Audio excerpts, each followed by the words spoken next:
ഓഫീസിൽ കൂടെ ജോലി ചെയ്യുന്നതിൽ കവിഞ്ഞ് ഇത്രയും വലിയ ഗിഫ്റ്റ് തരാൻ അവനാരാ? ഇങ്ങനെ പ്രസംഗിക്കുന്നതിന് മുമ്പ് പറ്റിയ അവൻ തന്നതുപോലെ ഒരു വില കൂടിയ ഗിഫ്റ്റ് നീ ഒരിക്കലെങ്കിലും വാങ്ങിച്ചു കാണിക്കും. നേരെ നോക്കി 2 വർഷം മുമ്പ് ആദ്യമായി ശ്രീലുവിനെ കണ്ട നിമിഷം എനിക്കിപ്പോഴും ഓർമ്മയുണ്ട്. ബീച്ച് സൈഡിൽ എൻ്റെ സ്ഥിരം ഹാങ് ഔട്ട് പ്ലേസ് ആയ കാഫേയിൽ ഞാൻ കണ്ട പുഞ്ചിരി നിറഞ്ഞ മുഖം, അതാണ് ശ്രീലു. പിന്നീടുള്ള ഓരോ ദിവസവും ശ്രീലു ചിരിച്ചില്ലെങ്കിലും ഞാൻ ശ്രമിച്ചുകൊണ്ടേയിരുന്നു.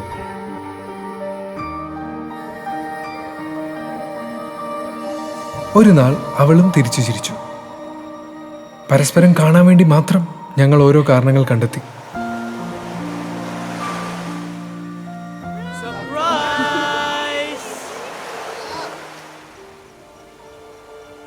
രണ്ട് വർഷം മുമ്പുള്ള വാലന്റൈൻസ് ദിനത്തിൽ ഞാൻ എൻ്റെ ഹൃദയം അവൾക്ക് നേരെ നീട്ടിയപ്പോൾ അവൾ അത് സ്വീകരിച്ചു.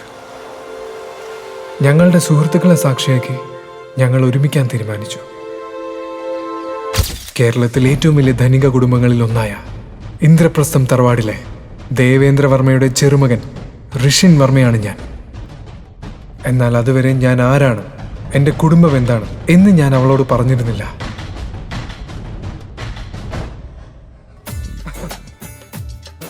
എൻ്റെ കുടുംബത്തിന് ശ്രീലുവിനെ അംഗീകരിക്കാൻ ഒരിക്കലും സാധിക്കില്ല എന്ന് എനിക്കറിയായിരുന്നു.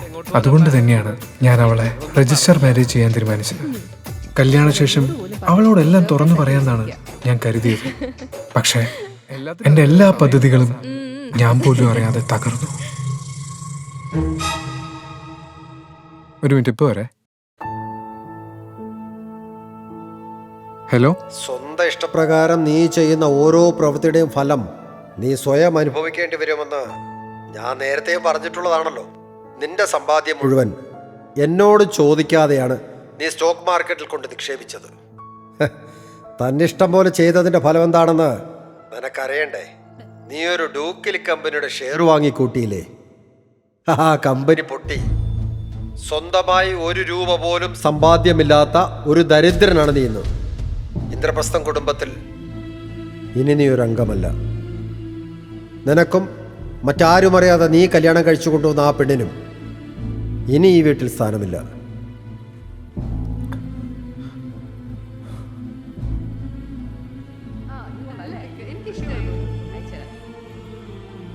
കെട്ടിയ പെണ്ണുമായി എങ്ങോട്ട് പോകണമെന്ന് അറിയാതിരുന്ന ഘട്ടത്തിലാണ് ശ്രീലക്ഷ്മി പറഞ്ഞതുപോലെ അവളുടെ വീട്ടിലേക്ക് കാലുവെച്ചത്. വിദേശത്തുള്ള ശ്രീലക്ഷ്മിയുടെ അച്ഛൻ്റെ അനുവാദം ഞങ്ങൾക്കുണ്ടായിരുന്നു. എന്നാൽ ശ്രീലക്ഷ്മിയുടെ അമ്മയായ ദേവയാനി അമ്മ, നിന്നെ സ്വന്തമായിട്ട് പോറ്റാൻ പോലും പറ്റാത്ത ഒരു മണ്ണുണ്ണിയാണല്ലോ നീ കണ്ടുപിടിച്ചത്. കഷ്ടം. ഒരു ജോലിക്ക് വേണ്ടി ഞാൻ ഒരുപാട് അലഞ്ഞു, ഒന്നും ശരിയായില്ല. ശ്രീലക്ഷ്മിയുടെ വീട്ടിലെ അടുക്കളക്കാരനായി മാറേണ്ടി വന്നു. ഇങ്ങനെയെങ്കിലും നിന്നെ കൊണ്ടൊരു പ്രയോജനം ഉണ്ടാവട്ടെ. ഇതാണോ ഋഷി നിന്റെ ക്ലീനിങ്? ചുമ്മാ ഇരുന്ന് തിന്നാ മാത്രം പോരാ, അതിനനുസരിച്ച് പണിയെടുക്കണം. ഞാനത് നന്നായി വൃത്തിയാക്കിയതാ. ഓ, അപ്പൊ ഞാൻ കള്ളം പറഞ്ഞു എന്നാ? അയ്യോ, അങ്ങനെയല്ല, എന്റെ തെറ്റാ. ഞാൻ ഒന്നുകൂടി നന്നായി ക്ലീൻ ചെയ്യാം. വേഗം ആവട്ടെ, എന്നിട്ട് വേണം തുണി അലക്കിയിടാൻ. അയ്യോ, അത് ഞാൻ രാവിലെ തന്നെ ശ്രീലക്ഷ്മിയുടെ തുണികൾ മുഴുവൻ അലക്കിയിട്ടതാണല്ലോ. അവളുടെ തുണിയല്ല, ഞാൻ എന്റെ തുണിയുടെ കാര്യമാണ് പറഞ്ഞത്. ഈ അപമാനം മുഴുവൻ ഞാൻ സഹിച്ചത് ശ്രീലുവിന് വേണ്ടി മാത്രമായിരുന്നു. എന്നിട്ടും പലപ്പോഴും അവൾ എന്നെ മനസ്സിലാക്കാതെ പോയി.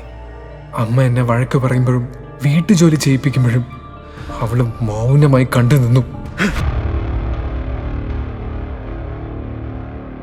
7 കോടി രൂപയുടെ കടബാധ്യതയാണ് കമ്പനിക്കുള്ളത്. അത് പരിഹരിക്കണമെങ്കിൽ 4 കോടി രൂപ നിക്ഷേപിക്കാൻ ആരെങ്കിലും ഉടൻ തന്നെ വരണം. അങ്ങനെ ആര് വരും ശ്രീലു? എനിക്കറിയില്ല മീനാക്ഷി, എനിക്ക് ഒന്നും അറിയില്ല. ഈ ജോലി കൂടെ പോയി ഞാൻ ഇനി എന്ത് ചെയ്യും? ശരത്ത് വിചാരിച്ചാൽ നടക്കുന്നതാണ് എനിക്ക് തോന്നുന്നത്. അവനാണെങ്കിൽ നേരത്തെ തന്നെ നിന്നോടൊരു സോഫ്റ്റ് കോർണർ ഉണ്ടല്ലോ. പണ്ടവൻ പ്രപ്പോസ് ചെയ്യാനിരുന്നപ്പോഴല്ലേ നീ ഋഷിയും തമ്മിൽ റിലേഷനിലായത്. എന്നിട്ട് കല്യാണശേഷം നീ കഷ്ടപ്പെടുന്നത് കണ്ടപ്പോൾ അവൻ നിനക്ക് ജോലി ശരിയാക്കി തന്നു. സംസാരിച്ചിരുന്നു, ശരത്തെല്ലാം നോക്കിക്കോളാം എന്നാ പറഞ്ഞേ. പക്ഷെ ഉള്ളിലൊരു പേടി. അവന് പണ്ടേ ശ്രീലുവിലൊരു നോട്ടുള്ളതാണ്. ശ്രീലുവിൻ്റെ പ്രശ്നം പരിഹരിക്കാൻ ഇന്ദ്രപ്രസ്ഥത്തിൽ ആരുടെയും കാല് പിടിക്കാൻ ഞാൻ തയ്യാറായിരുന്നു. 4 കോടിയല്ലേ നിന്റെ പ്രശ്നം, അത് പരിഹരിക്കാൻ എന്നെ കൊണ്ട് സാധിക്കും. ഋഷി, 4 രൂപയുടെ കാര്യമല്ല ഞങ്ങൾ പറയുന്നത്, 4 കോടിയുടെ കാര്യമാണ് പറയുന്നത്. എൻ്റെ ശ്രീലു, ഇങ്ങനെ ഒരു കോമാളിയാണല്ലോ നീ കല്യാണം കഴിച്ചത്. എന്റെ ജീവിതം വെച്ചുള്ള തമാശകൾ ഇനിയെങ്കിലും നിർത്തിക്കൂടെ ഋഷി? എത്രയാന്ന് പറയാൻ സഹിക്കുക. മടുത്ത്, ശരിക്കും മടുത്ത്. ഒന്ന് പോയി തരാവോ?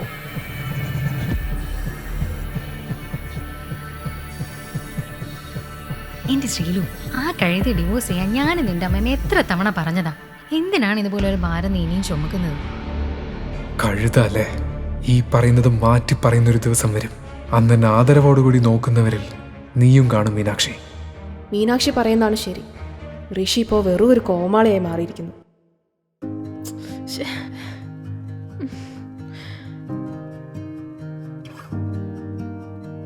ഋഷി, എന്താ ശ്രീലു? ഞാൻ ഇറങ്ങാൻ താമസിച്ചു. എന്നെ ഒന്ന് ബൈക്ക് ഡ്രോപ്പ് ചെയ്യോ? അപ്രതീക്ഷിതമായി ശ്രീലക്ഷ്മി അത് പറഞ്ഞപ്പോ എനിക്ക് എന്ത് ചെയ്യണമെന്ന് ഒരെത്തും പിടിയും കിട്ടിയില്ല. ഓ, ഇന്നാണ് ഋഷിയുടെ college reunion. Sreelu, office time കഴിഞ്ഞ് അങ്ങ് എത്തുമല്ലോ അല്ലേ? ഓഫീസിലെ തിരക്കുകളെ കുറിച്ച് പറഞ്ഞല്ലേ ഋഷി? എത്ര കാലത്തിന് ശേഷമാണ് ശ്രീലക്ഷ്മി എന്റെ ബൈക്കിൽ കയറിയത്. അവളുടെ മനസ്സിൽ ഇപ്പോഴും ഞാനുണ്ട്. അടുത്ത കാലത്തൊന്നും എനിക്ക് ഇത്രയും സന്തോഷം ഉണ്ടായിട്ടില്ല.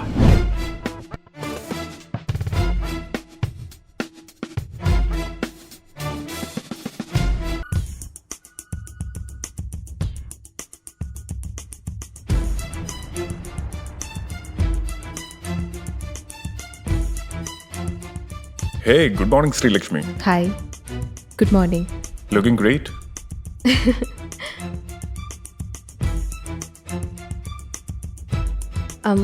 ശരത്, ഋഷിയാണ് എന്നെ ഡ്രോപ്പ് ചെയ്തേ.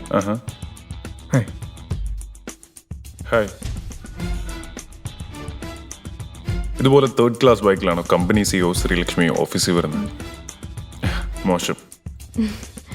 കാറ് വർക്ക്ഷോപ്പിലാണ്. ലേറ്റ് ആവും Whatever. വിചാരിച്ചു. Next time just give me a call. I'll pick you up. Okay. By the way, I have something for you.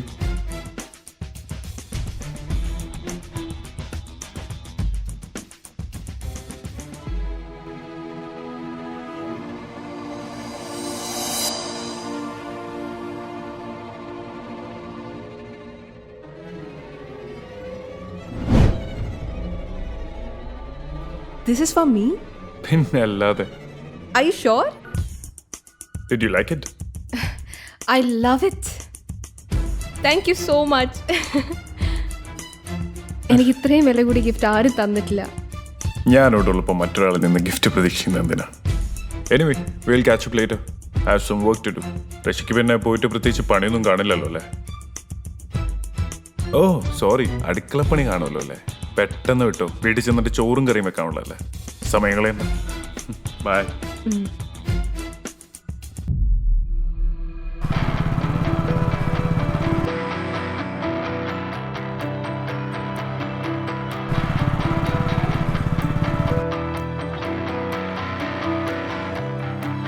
ഋഷീൻ ഇത്ര ചീപ്പായിട്ട് സംസാരിക്കരുത്. ശരത് എന്റെ ബെസ്റ്റ് ഫ്രണ്ട് ആണ്. അന്ന് ഞാൻ നീ പറയുന്ന പോലെ കേൾക്കാം. ഈ ഋഷിൻ പ്രതാപ് ആരാണെന്ന് എല്ലാവരും അറിയാൻ പോകുന്നതേ ഉള്ളൂ. ഇനി ആ ശരത്ത് ഗിഫ്റ്റും കൊണ്ട് ശ്രീലുവിന്റെ അടുത്തേക്ക് വരുന്നത് എനിക്കൊന്ന് കാണണം. വീണ്ടും അവൻ യാത്ര തുടർന്നു. ഏറെ നേരത്തെ യാത്രയ്ക്കൊടുവിൽ വണ്ടി ഒരു വലിയ വീടിന് മുൻപിൽ നിർത്തിയപ്പോൾ തന്നെ ഋഷിയുടെ ഫോണിൽ ഒരു നോട്ടിഫിക്കേഷൻ സൗണ്ട് കേട്ടിരുന്നു. പോക്കറ്റിൽ നിന്നും ഫോൺ എടുത്ത് നോക്കിയപ്പോൾ ശ്രീലക്ഷ്മിയുടെ മെസ്സേജ് ആയിരുന്നു അതെന്ന് ഋഷിന് മനസ്സിലായി. എന്ത് മെസ്സേജാണെന്ന് അറിഞ്ഞില്ലെങ്കിലും ശ്രീലക്ഷ്മിയുടെ മെസ്സേജ് ആണെന്ന് കണ്ടപ്പോൾ തന്നെ ഋഷിയുടെ മുഖമൊന്ന് വിടർന്നു. നേരത്തെ ഞാൻ നിന്നോട് അങ്ങനെ സംസാരിച്ചപ്പോ നിനക്ക് ഹാർട്ടായോ? സോറി കേട്ടോ. ഇന്ന എന്റെ ഫാമിലിയിൽ ആ ഗെറ്റ് കുറന്നുള്ള കാര്യം നിനക്ക് ഓർമ്മയുണ്ടല്ലോ അല്ലേ? അപ്പോ ഈവനിങ് ഞാൻ നേരത്തെ എത്തും. പിന്നെ തനിക്ക് പറ്റുമെങ്കിൽ ഏതെങ്കിലും ഒരു നല്ല ഡ്രസ്സ് വാങ്ങി വെക്കണം. കാരണം തനിക്കറിയാലോ എന്റെ ഫാമിലി മെമ്പേഴ്സിന്റെ സ്വഭാവം. നിന്നെ ജഡ്ജ് ചെയ്യാൻ കിട്ടുന്ന ഒരവസരവും അവർ പാഴാക്കില്ല. അവളുടെ മെസ്സേജ് വായിച്ചതും ഋഷിയുടെ ചുണ്ടിലൊരു പുഞ്ചിരി വിരിഞ്ഞു. ഹേയ്, താൻ പേടിക്കാതെ ശ്രീലു. ഞാൻ തനിക്ക് പെർഫെക്റ്റ് ആയ ഹസ്ബൻഡാണെന്ന് നിന്റെ ഫാമിലി മെമ്പേഴ്സ് എന്നെ പറയുന്ന രീതിയിലെ ഇന്ന് ഞാൻ ആ ഗെറ്റ് ടുഗദർ പാർട്ടിയിൽ വരൂ. അപ്പോഴും ബൈക്കിൽ തന്നെ ഇരുന്നിരുന്ന ഋഷിൻ തലയിലുണ്ടായിരുന്ന ഹെൽമറ്റ് ഊരി ബൈക്കിൽ നിന്നും എഴുന്നേറ്റ് മുന്നിൽ കാണുന്ന വലിയ വീട്ടിലേക്ക് നോക്കി നിൽക്കെ അവന്റെ മനസ്സാകെ ചെറിയൊരു വേദന പടരുന്നുണ്ടായിരുന്നു. 2 വർഷം മുൻപ് വരെ താൻ ജീവിച്ചിരുന്ന വീട്, അവിടെ ഇപ്പോൾ ഒരു അന്യനായി കയറിപ്പോകേണ്ടി വന്ന ഈ അവസ്ഥയും 2 വർഷങ്ങൾക്കപ്പുറം തന്നെ ഇറക്കി വിട്ടതുമെല്ലാം ഓർത്ത് അവനൊന്ന് നെടുവേർപ്പിട്ടുകൊണ്ട് മുൻപിലേക്ക് നടന്നു. അരമണിക്കൂർ നീണ്ട മുഷിപ്പിക്കുന്ന കാത്തിരിപ്പിനൊടുവിൽ ആ മുറിയുടെ വാതിൽ തുറന്നുകൊണ്ട് ഋഷിന്റെ ചെറിയച്ഛൻ പ്രദീപ് വർമ്മ അവിടേക്ക് വന്നു. ഹായ് ഋഷി, മുത്തച്ഛന് ചെറിയൊരു വയ്യായിക. അത് കാരണം വരാൻ പറ്റില്ല. അതുകൊണ്ടാ നിന്നെ മീറ്റ് ചെയ്യാനായി അദ്ദേഹം എന്നെ പറഞ്ഞയച്ചത്. ഞാൻ മുത്തച്ഛനോടൊരു കാര്യം ആവശ്യപ്പെട്ടിരുന്നു. അതെന്തായി? ഋഷി തന്റെ ചെറിയച്ഛനെ നോക്കി ചോദിച്ചു. ആ, അതിന്റെ കാര്യം അദ്ദേഹം നോക്കുന്നുണ്ട്. അത് നടന്നാലും ഇല്ലെങ്കിലും നീ ഞങ്ങളെ സഹായിക്കണം ഋഷി. അന്ന് നിനക്ക് സംഭവിച്ചതുപോലെ ഇവിടെയും ചെറിയ പ്രശ്നങ്ങൾ. ഞങ്ങൾ പണം നിക്ഷേപിച്ച പല സംരംഭങ്ങളും പാളിപ്പോയി. ഇപ്പോ നീ ഒന്ന് സഹായിച്ചില്ലെങ്കിൽ നമ്മുടെ ബിസിനസ്സുകളെല്ലാം കൈവിട്ടു പോകുന്ന അവസ്ഥയാ. ഋഷിയെ നോക്കി സങ്കടത്തോടെ അയാൾ അത് പറഞ്ഞെങ്കിലും ഋഷിയുടെ ഭാവം അയഞ്ഞിരുന്നില്ല. ഞാൻ ആവശ്യപ്പെട്ട കാര്യം നടന്നില്ലെങ്കിൽ ഞാൻ എന്തിനാ നിങ്ങളെ സഹായിക്കുന്നത്? ആ ലോജിക്ക് എനിക്ക് അങ്ങോട്ട് മനസ്സിലാവുന്നില്ല. നിങ്ങളെ സഹായിക്കാൻ എന്തെങ്കിലും ഒരു റീസൺ ഉണ്ടെങ്കിൽ പറ ചെറിയച്ച, ഞാൻ ആലോചിക്കാം. ഋഷി തനിക്ക് അടുത്തുണ്ടായിരുന്ന ചെയറിലേക്ക് ഇരുന്നു കൊണ്ട് പറഞ്ഞു. ഋഷി, നീയും ഈ ഫാമിലിയിൽ ഒരു അംഗമല്ലേ? അപ്പോ ഇങ്ങനൊരു സാഹചര്യം വന്നാ നിനക്കും ഈ ഫാമിലിയെ രക്ഷിക്കേണ്ട ചുമതലയുണ്ട്. പ്രദീപ് പറഞ്ഞു നിർത്തിയതും ഋഷിൻ പൊട്ടിച്ചിരിച്ചു പോയിരുന്നു. നല്ല തമാശയായിട്ടുണ്ടല്ലോ ചെറിയച്ച. അല്ല, അന്നെന്നെ ഇവിടുന്ന് പുറത്താക്കുമ്പോ ഞാൻ ഈ വർമ്മ ഫാമിലിയിലേ അല്ലെന്ന് മുത്തച്ഛൻ പറഞ്ഞത് നിങ്ങൾ ഇത്രയും പെട്ടെന്ന് മറന്നോ? പിന്നെ ഞാനിപ്പോ ഉള്ള ഫാമിലി എന്ന് പറഞ്ഞാൽ അതെന്റെ ഭാര്യയുടെ ഫാമിലിയാ. അതേ എനിക്ക് ഫാമിലി എന്ന് പറയാനിപ്പോ ആകെയുള്ളൂ. ഋഷി അതേ ചിരിയോടെ തന്നെ പറഞ്ഞു. നീ ഞങ്ങളെ ഹെൽപ്പ് ചെയ്താ നമ്മുടെ ത്രൈവ് മീഡിയ നിന്റെ പേർക്ക് എഴുതി തരാമെന്ന് മുത്തച്ഛൻ പറഞ്ഞിട്ടുണ്ട്. So please Rishi. Thrive media അഖിലാമ്മയുടെ പേരിലല്ലേ? ഓ, അതെനിക്ക് തരാവുന്ന. എന്നാലും സ്വന്തം സ്വത്തിൽ നിന്ന് ഒന്നും തരില്ല. നിങ്ങളുടെ നേട്ടത്തിന് എന്ത് നിങ്ങൾ ചെയ്യും അതെനിക്കറിയാം, അവൻ പറഞ്ഞു. ത്രൈവ് മീഡിയ നമ്മുടെ കുടുംബ ബിസിനസ്സാണ്. ഉയർന്ന ലാഭമുള്ള കമ്പനിയാണ്. അത് പൂർണ്ണമായും ഇനി നിന്റേതായിരിക്കും. മുത്തച്ഛൻ എല്ലാം ശരിയാക്കിയിട്ടുണ്ട്. പ്രദീപ് അങ്ങേയറ്റം താഴ്മയായും ത്രൈവ് മീഡിയ എന്ന തങ്ങളുടെ തന്നെ അധീനതയിലുള്ള one of the leading television ചാനലിന്റെ കാര്യവും പറഞ്ഞത് കേട്ട് ഋഷി ഒരു നിമിഷം നിശ്വസിച്ചു. അങ്ങനെയൊന്നും പറയാതെ. അതിന്റെ ഒന്നും ആവശ്യമില്ല. എന്നെക്കൊണ്ട് പറ്റുന്നതാണെങ്കിൽ ഞാൻ സഹായിക്കാൻ ചെറിയച്ച. എത്ര എമൗണ്ടാ വേണ്ടത്? ഇറ്റ്സ് ജസ്റ്റ് 8,000 crore ഋഷി. എന്റെ ചെറിയച്ച, ഈ ജസ്റ്റ് 8,000 crore ഒന്നും എന്റെ കൈവശം ഇല്ല. ഇല്ലാത്തത് എവിടെ പോയി ഉണ്ടാക്കി തരാനാ? മുത്തച്ഛൻ ചോദിച്ചാ കൊച്ചുമോൻ നോ ഡീല് പറഞ്ഞു പോയെന്ന് പറഞ്ഞേക്ക്. അപ്പൊ ശരിയെന്നാ, ഞാൻ പോവാ. അത്രയും പറഞ്ഞ് ഋഷി തിരിഞ്ഞു നടക്കാൻ തുടങ്ങിയതും പ്രദീപ് അവന്റെ കയ്യിൽ പിടിച്ച് ദയനീയമായി അവന്റെ കണ്ണുകളിലേക്ക് നോക്കി. മോനെ, പഴയതൊന്നും മനസ്സിൽ വെച്ച് ഇങ്ങനെ ദയയില്ലാതെ പറയല്ലേ. എല്ലാം ഇട്ടിട്ട് പോവല്ലേ. നീ ഇന്ന് 8,000 കോടി സഹായിച്ചാ നമ്മുടെ ഫാമിലി ബിസിനസ് നിലനിൽക്കും. അല്ലെങ്കിൽ കുടുംബം തകരും. അത് നിലനിർത്താൻ നിയോഗിക്കപ്പെട്ടവൻ നീയാണ്. ഈ ഒരു സമയത്ത് നിന്നെ കൊണ്ടല്ലാതെ മറ്റാർക്കും ഒന്നും ചെയ്യാൻ പറ്റില്ല. നീ ഒന്ന് ആലോചിച്ച് നോക്ക്. നിന്റെ കൂടെ ഫാമിലിയല്ലേ ഈ വർമ്മ ഫാമിലി, ഈ ഇന്ദ്രപ്രസ്ഥം? ദയനീയമായി അയാൾ ചോദിച്ചു. പക്ഷെ ചെറിയച്ച, എനിക്കിപ്പോ ഒരു വലിയ എമൗണ്ട് കിട്ടി എന്നുള്ളത് സത്യമാണ്. എന്നുവെച്ച് അത് ചെറിയച്ചൻ പറയുന്ന എമൗണ്ടിന്റെ അത്രയൊന്നും വരില്ല. 9,300 കോടി ഇല്ലേ നിനക്ക് ഋഷി? ഞങ്ങൾ ഒന്ന് സഹായിച്ചൂടെ നിനക്ക്? ഓഹ് കമോൺ ചെറിയച്ച, ഞാൻ ചുമ്മാ പറഞ്ഞതാ. ഇത്രയും പൈസ കയ്യിൽ ഇങ്ങനെ വെച്ചിരുന്നിട്ട് എനിക്കൊന്നും കിട്ടാനില്ല. പക്ഷേ അത് ഞാൻ നിങ്ങൾക്ക്, ഐ മീൻ നമ്മുടെ ഫാമിലിക്ക് വേണ്ടി ചിലവാക്കിയാൽ നിങ്ങളെല്ലാം എത്രമാത്രം ഹാപ്പിയാകുമെന്ന് എനിക്കറിയാം. സോ ഞാൻ തരാം. ഋഷി പറഞ്ഞു നിർത്തിയതും പ്രദീപ് നിറഞ്ഞ മനസ്സോടെ, അതിലുപരി സന്തോഷത്തോടെ അവനെ കെട്ടിപ്പിടിച്ചു. Thank you Rishi, thank you so much. 2 ദിവസത്തിനുള്ളിൽ തന്നെ ത്രൈവ് മീഡിയ നിന്റെ പേരിലാക്കാൻ വേണ്ട എല്ലാ കാര്യങ്ങളും ഞങ്ങൾ ചെയ്യാം. പ്രദീപ് പറഞ്ഞത് കേട്ട് അയാളിൽ നിന്നും വിട്ടകന്നുകൊണ്ട് ഋഷിയൊന്ന് മൂളി. ഞാൻ കെട്ടിപ്പടുക്കാൻ പോകുന്ന എന്റെ സ്വന്തം സാമ്രാജ്യത്തിലേക്കുള്ള ആദ്യത്തെ ചൂടുവയ്പ് ഈ ത്രൈവ് മീഡിയ തന്നെ ആകട്ടെ. എനിക്ക് കുറച്ച് തിരക്കുണ്ട്, ചെയ്തു തീർക്കാൻ കുറേ കാര്യങ്ങളും. എന്നാ ഞാൻ ഇറങ്ങട്ടെ, ഋഷി പറഞ്ഞു. ശരി, ബാക്കി കാര്യങ്ങളൊക്കെ ഞാൻ ചെയ്തു വയ്ക്കാം, പ്രദീപ് ഒന്നുകൂടി ഉറപ്പിച്ച് പറഞ്ഞു. ഇന്ദ്രപ്രസ്ഥത്തിൽ നിന്നും പുറത്തിറങ്ങിയ അവൻ വാച്ചിലേക്ക് നോക്കി. ഋഷിയുടെ മനസ്സാകെ ഇന്നിന് നടക്കാൻ പോകുന്ന ഫാമിലി ഗെറ്റ് ടുഗദർ ആയിരുന്നു. എന്റെ ശ്രീലു, താൻ മിസ് ചെയ്യുന്ന ആ പഴയ ഋഷിയായി ഞാൻ ഇന്ന് വരും. Just wait for it. Rishi ചിരിയോടെ സ്വയം പറഞ്ഞുകൊണ്ട് നേരെ തന്റെ ബൈക്കിനരികിലേക്ക് നടന്നു. ഇതേ സമയം അങ്ങ് ശ്രീലക്ഷ്മിയുടെ ഓഫീസിൽ എന്തോ ആവശ്യത്തിനായി അവൾ തന്റെ ക്യാബിനിൽ നിന്നും പുറത്തേക്കിറങ്ങി നടക്കും വഴിയായിരുന്നു ഓഫീസിലെ ഏതൊക്കെയോ എംപ്ലോയീസ് കൂടി നിന്ന് എന്തോ കാര്യമായി ഫോണിൽ നോക്കി ചിരിച്ചുകൊണ്ട് നിൽക്കുന്നത് അവൾ കാണുന്നത്. ഓഫീസ് ടൈമിൽ അവരങ്ങനെ കൂടി നിൽക്കുന്നതിന്റെ കാര്യം എന്താണെന്നറിയാൻ ശബ്ദമൊന്നും ഉണ്ടാക്കാതെ ശ്രീലക്ഷ്മി അവർക്ക് പിന്നിലെത്തിയതും കണ്ടത് കൂട്ടത്തിൽ ആരുടെയോ ഫോണിൽ പകർത്തിയ പൊട്ടിയ ലൈറ്റോട് കൂടിയ ബൈക്കുമായി മടങ്ങുന്ന ഋഷിയുടെ ദൃശ്യമായിരുന്നു. എന്റെ ദൈവമേ, ഇങ്ങനൊരു കോമാളി! ഏതോ ഒരു എംപ്ലോയി ആ ദൃശ്യത്തിലെ ഋഷിയെ നോക്കി ചിരിച്ചുകൊണ്ട് പറഞ്ഞു. അതെ, ശരിക്കും വല്ലാത്തൊരു മനുഷ്യൻ തന്നെ. ആ ലൈറ്റ് പൊട്ടിയത് നോക്കുകൂടിയും ചെയ്യാതെ പോകുന്ന പോക്ക് കണ്ടാലറിയാം ഇതുപോലെയുള്ള തുക്കട വണ്ടി സ്ഥിരമായി ഉപയോഗിക്കുന്ന ആളാണെന്ന്. ശ്രീലക്ഷ്മി മാഡത്തിന്റെ ഭർത്താവാണെന്ന് പറഞ്ഞിട്ട് എന്താ കാര്യം? സ്വന്തമായി ഒരു കാറ് പോലുമില്ല. ഉള്ളതോ ആ തുക്കട ബൈക്കും. അതേ ഓം, എനിക്കും അങ്ങനെ തന്നെയാ തോന്നുന്നേ. ലൈറ്റ് പൊട്ടിയൊന്നും ഒരു പ്രശ്നമേ അല്ല അയാൾക്ക്. ശോ, ഇതുപോലൊരു സാധനത്തിനെ തന്നെ ആ ശ്രീലക്ഷ്മി മാഡം എവിടെന്ന് കണ്ടുപിടിച്ച് മാരേജ് ചെയ്താണോ ആവോ? മറ്റൊരു സ്റ്റാഫ് പറഞ്ഞു. അതിലും വലിയ കോമഡി എന്താണെന്ന് അറിയാവോ? ഞാൻ ഓഫീസിൽ കയറുമ്പോൾ നമ്മുടെ മാഡത്തിന് ഒരു ഡ്രീം ലവർ നെക്ലസ് വാങ്ങി കൊടുക്കാവുന്ന കാശിന് വിലയില്ലാത്ത അയാൾ വാക്കു കൊടുത്തിരിക്കുന്നു. കൂട്ടത്തിലെ ഒരു പെണ്ണ് അതും പറഞ്ഞ് പൊട്ടിച്ചിരിച്ചുകൊണ്ട് പിന്നിലേക്ക് തിരിഞ്ഞതും കാണുന്നത് ദേഷ്യം കൊണ്ട് അടിമുടി വിറച്ചു നിൽക്കുന്ന ശ്രീലക്ഷ്മിയായിരുന്നു. ആകെ സ്തംഭിച്ചു പോയ അവൾ തനിക്കൊപ്പമുണ്ടായിരുന്ന മറ്റ് സ്റ്റാഫിനെ വിളിച്ചെങ്കിലും അപ്പോഴും ഇതൊന്നും അറിയാതെ ഫോണിലെ ചിത്രത്തിൽ നോക്കി പൊട്ടിച്ചിരിക്കുകയായിരുന്നു അവരെല്ലാവരും. ഓ ദൃശ്യ!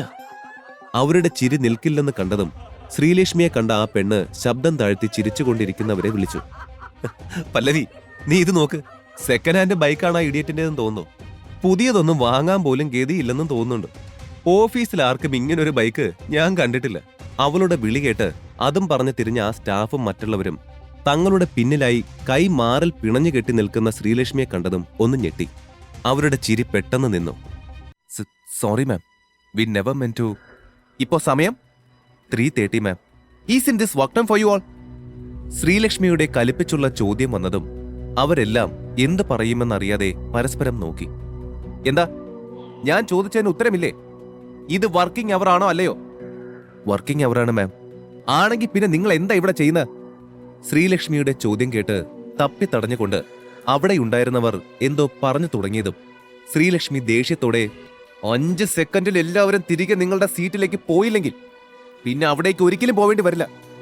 അതേ ദേഷ്യത്തിൽ തന്നെ ശ്രീലക്ഷ്മി പറഞ്ഞു തീർന്നതും ഭയത്തോടെ എല്ലാവരും ഒട്ടും സമയം കളയാതെ തങ്ങളുടെ സീറ്റുകളിലേക്ക് ഓടിയിരുന്നു. പിന്നെ നിങ്ങൾക്കറിയാത്ത പലതും ഉണ്ടെന്ന് എനിക്ക് തോന്നുന്നുണ്ട്. എല്ലാ കാര്യങ്ങളും ഞാൻ നിസ്സാരമായി തള്ളിക്കളയുമെന്ന് ആരും വിചാരിക്കണ്ട. ശ്രീലക്ഷ്മി എല്ലാവരെയും ഒന്ന് നോക്കിക്കൊണ്ട് പറഞ്ഞു. അവളുടെ ഓരോ വാക്കും കത്തി പോലെ മൂർച്ചയുള്ളതായിരുന്നു. ശ്രീലക്ഷ്മി അപ്പോൾ തന്നെ തിരികെ തന്റെ ക്യാബിനിലെത്തി ദേഷ്യത്താലെ തന്റെ ഡോറ് കൊട്ടിയടച്ചു.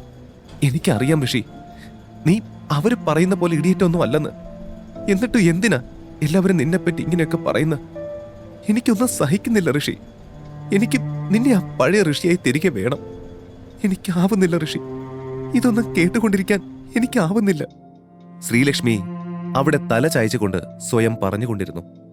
ഇതേ സമയം ഋഷി വീട്ടിലേക്ക് മടങ്ങും വഴി തന്റെ പഴയ കോളേജ് സുഹൃത്തുക്കളിൽ നിന്നും അല്പം മുൻപേ തനിക്ക് വന്ന ഒരു ഫോൺ കോളിനെ കുറിച്ച് ഓർക്കുകയായിരുന്നു. ഋഷി, ക്രിസ്റ്റൽ ക്ലബിൽ ഷാർപ്പ് 4 o'clock ആവുമ്പോൾ എത്തണം. നമ്മുടെ പഴയ ഡിഗ്രി ബാച്ചിന്റെ ചെറിയൊരു ഗെറ്റ് ടുഗദർ ഏർപ്പാടാക്കിയിട്ടുണ്ട്. സോ എന്തായാലും വരണം, പോണം, എല്ലാവരെയും കാണണം. എത്ര കാലമായി എല്ലാവരെയും കണ്ടിട്ട്. ഇത്തവണ എന്തായാലും പോയി എല്ലാവരെയും കാണണം. ഋഷി ചിന്തിച്ച് തീർന്നപ്പോഴേക്കും വീടിന് മുൻപിലെത്തിയിരുന്നു. കോളിംഗ് ബെൽ അമർത്തിയതും ദേവയാനി അമ്മ വന്നവന് വാതിൽ തുറന്നു കൊടുത്തു. നീ വന്നോ? ഞാൻ നിന്നെ വിളിക്കാൻ തുടങ്ങുകയായിരുന്നു. നീ പെട്ടെന്ന് തന്നെ വന്നത് ഏതായാലും നന്നായി. എന്താ അമ്മായി, എന്തെങ്കിലും അത്യാവശ്യം ഉണ്ടായിരുന്നോ? നിന്റെയും ലച്ചു മോളുടെയും കല്യാണം കഴിഞ്ഞിട്ടിപ്പോ 2 വർഷമായില്ലേ? എന്നിട്ടും എന്താ ഇത്രയായിട്ട് മോൾക്ക് വിശേഷമൊന്നും ആവാത്തത്? നിനക്കോ നിന്റെ വീട്ടുകാർക്കോ പാരമ്പര്യമായി ഇങ്ങനെ എന്തെങ്കിലും പ്രശ്നമുണ്ടോ? ഋഷിയെ നോക്കി സംശയത്തോടെ അവർ ചോദിച്ചത് കേട്ട് ഋഷി നെറ്റി ചുളിച്ചു. ഏയ്, അങ്ങനെയൊന്നും ഇല്ല അമ്മായി. എന്താ അമ്മായി, എന്താ പെട്ടെന്ന് ഇങ്ങനെയൊക്കെ ചോദിക്കുന്നത്? പിന്നെ ഞാൻ എങ്ങനെയാ ചോദിക്കേണ്ടത്? എന്റെ മോൾക്കും എനിക്കൊന്നും പാരമ്പര്യമായി അങ്ങനെ പ്രശ്നങ്ങളൊന്നും ഇല്ലതാനും. അതുകൊണ്ട് എന്താ കാര്യമെന്നറിയാൻ നീയും നിന്റെ ഫാമിലിയും ഒരു ചെക്കപ്പ് നടത്തിയേ പറ്റൂ. എന്തിനാ അമ്മായി അതൊക്കെ? അതിന്റെ ആവശ്യമൊന്നുമില്ല എന്ന് നീ തീരുമാനിച്ചാൽ മതിയോ? നിന്റെ വീട്ടുകാരെ പറ്റിയൊന്നും ഞങ്ങൾക്ക് കാര്യമായി ധാരണ പോലുമില്ല. അതുകൊണ്ട് മര്യാദയ്ക്ക് എത്രയും വേഗം നിന്റെ പാരന്റ്സിനെയും വിളിച്ചോണ്ട് പോയി ടെസ്റ്റ് ചെയ്യുന്നതാവും നിനക്ക് നല്ലത്. അതുകൊണ്ട് തിരിച്ചു പറയാതെ ഞാൻ പറഞ്ഞത് ചെയ്താൽ മതി. അല്പം കനത്ത സ്വരത്തിൽ അവർ പറഞ്ഞത് കേട്ട് ഋഷി എന്ത് പറയുമെന്നറിയാതെ ഒരു നിമിഷം കുഴഞ്ഞു. അതൊക്കെ ഞാൻ ചെയ്തോളാം. ഇപ്പൊ എനിക്ക് അർജന്റായി ഒരു ഗെറ്റ് ടുഗദറിന് ജോയിൻ ചെയ്യാനുണ്ട്. ഞാൻ പോയിട്ട് പെട്ടെന്ന് ഫാമിലി പാർട്ടിയുടെ ടൈമിന് മുൻപേ എത്താം. ഋഷി തന്റെ മുറിയിലേക്ക് പോകാൻ ആഞ്ഞുകൊണ്ട് പറഞ്ഞു. വളരെ കുറഞ്ഞ സമയത്തിനുള്ളിൽ തന്നെ കുളിച്ച് റെഡിയായി ഋഷി തന്റെ ബൈക്കും എടുത്ത് ക്രിസ്റ്റൽ ക്ലബിന് മുമ്പിലെത്തി. ഹേയ് ഋഷി, ബൈക്കിൽ നിന്നും ഇറങ്ങുമ്പോൾ ഋഷി തന്റെ പിന്നിൽ നിന്നും ആ വിളി കേട്ടതും സംശയത്തോടെ തിരിഞ്ഞു നോക്കി. ഓ നവീൻ, നീയായിരുന്നോ? ഋഷിയുടെ ചോദ്യം കേട്ട് നവീൻ ചിരിയോടെ അവനടുത്തേക്ക് വന്നു നിന്നു. നീ ഈ ഡാമേജ്ഡ് ടൂ വീലറിലാണോ ഋഷി ഇങ്ങോട്ട് വന്നത്? പെട്ടെന്ന് ഋഷിയുടെ ബൈക്ക് ശ്രദ്ധിച്ച് അവജ്ഞ നിറഞ്ഞ സ്വരത്തിൽ നവീൻ ചോദിച്ചത് കേട്ട് ഋഷി ചിരിയോടെ തലയാട്ടി. അതിന്ന് രാവിലെ ഡാമേജ് ആയതാ. കുറച്ച് തിരക്കുള്ളത് കാരണം ശരിയാക്കാൻ സമയം കിട്ടിയില്ല. ഇത് ഞാൻ അധ്വാനിച്ചുണ്ടാക്കിയ പണം കൊണ്ട് ആദ്യമായി വാങ്ങിയ വണ്ടിയാ നവീൻ. എന്റെ ഋഷി, നിനക്ക് ആ പഴയ സ്വഭാവത്തിൽ നിന്നോ കോലത്തിൽ നിന്നോ ഒരു മാറ്റവും വന്നിട്ടില്ലല്ലോ. ഋഷിയെ നോക്കി നവീൻ പറഞ്ഞത് കേട്ട് അവനൊന്ന് ചിരിച്ചു.